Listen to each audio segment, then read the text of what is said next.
Mom and Sir, welcome po kayo sa aking channel, ang Mom Flourish Channel. For today's video mga ka-business, magbibigay po ako ng reaksyon o sarili kong opinion batay po dito sa isa sa mga nasubaybayan kong beneficiary o tinutulungan ni Papa Dins. Papa Dins TV po, ang pogi at mabait ding anak ni ka-business. Ayan. Ito po kung tawagin niya ay Nanay Rose. Ayan, kasi marami kasing mga nagsasabi na itong si Nanay Rose, kung tawagin ni Papa Dins, hindi na to dapat tinutulungan. Kasi ang daming beses nang tinulungan to ni Papa Dins, tila medyo hindi nagiging successful.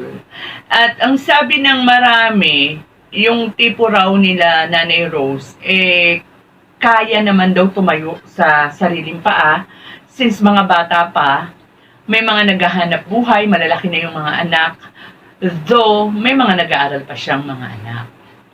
Meron naman nagsasabi na, sige lang, dapat wag bitawan ni Papa Dins kasi hindi madali, yung mga pinagdadaanan ni Nanay Rose. May mga pagsubok, di ba, na dapat na tulungan pa. Wag agad-agad bibitawan.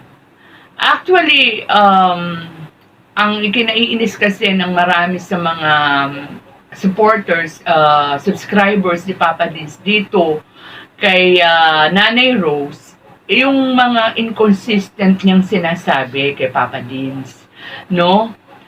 Like before, di ba, na wag na natin ungkatin yung nakaraan na yun. Pero may mga, alam ko napanood nyo na to, lalo na kung kayo ay avid supporter ni Papa Dins, na alam nyo kung yung ibig kong sabihin, di ba? So, ang pag-usapan na lang namin, itong pinaka-latest, na tila naguluhan na naman si Papa Dins sa mga kaganapan, no? Sa statement ni Nanay Rose at sa mga na nadatnan niya o naobserbahan niya. So, unang-una na, nagtataka siya bakit ang tagal niya nang binigay yung pera na pan-down sa bahay para makalipat na sila, hindi pa nakalipat. And, yun nga, nalaman ni Papa Dins na marami yatang sabi, gustong, parang anong tawag dito, parang rules or regulations ng may-ari ng bahay. Unang-una na raw, sinasabi na gusto lang yata hanggang tatlo lang ang titira. And at isa pa, ang pinaka-importante is yung gustong makausap muna si Papa Dins. Pero nung dumating yung kanyang kaibigan, okay naman daw. Okay naman daw sa may-ari ng bahay. Basta ang gusto lang mangyari is makausap si Papa Dins. So wala man sinabi na dapat tatlo lang, di ba? So, isa pa, yung tungkol sa naalala nyo po yung motor na kung saan merong mga nakalagay na paninda, no, mga street foods like siomai, ganyan-ganyan. Sabi, di ba, dinatnan yun ni Papa Dins. And sabi ni Nanay Rose, hinuhulugan daw nila yun. And pinakiusapan niya nga si Raven, na anak niya na yun na ang magtinda. Pero nung eto na nga, nung dinatnan nga ni Papa Dins, no, natuwa siya kasi si Raven nga yung may dala. Kung akala niya, ang dala ni Raven, yung ang kulay pink na yung motor, no, na kung saan may mga tinda nga sila na mga street food. Pero only to find out na hindi pala yun yung dala ni Raven, kung hindi yung sinasabi ni Angelo na kulay black na pag may-ari daw nung sir kung tawagin nila. So naguguluhan si Papa Dins paano mangyayari yung nilalabas mo na o ikaw na yung nagtitinda doon sa kulay pink na motor, ikaw pa rin yung sa kulay black. Naguguluhan siya.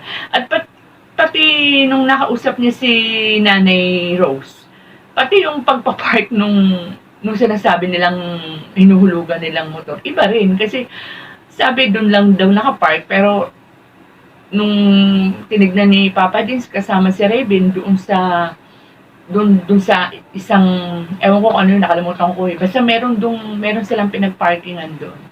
So naguguluhan si Papa Dins, no, and kahit ako rin naguguluhan although inexplain ni Nanay Rose yung kung bakit nagkaganon, sabi yun daw yung dating pinagtitindahan ni Raven. So, ewan ko, parang ako rin naguguluhan eh. So, ang bottom line nito is, kung kayo si Papa Dins, patuloy nyo pa rin ba itong tutulungan kahit may nakita ka ng parang inconsistency, no? Ako po, kung ako po ang tatanungin nyo, kasi talagang ang pagtitinda, kahit sabihin natin pagkain yan, sa dami ng nagtitinda, ang daming kalaban, di ba?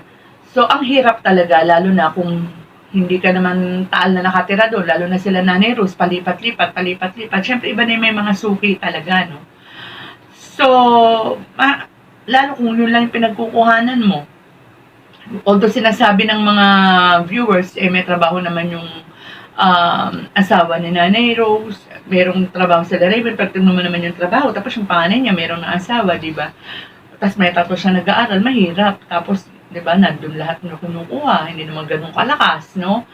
So, sana maging malawak muna yung pangunawa natin.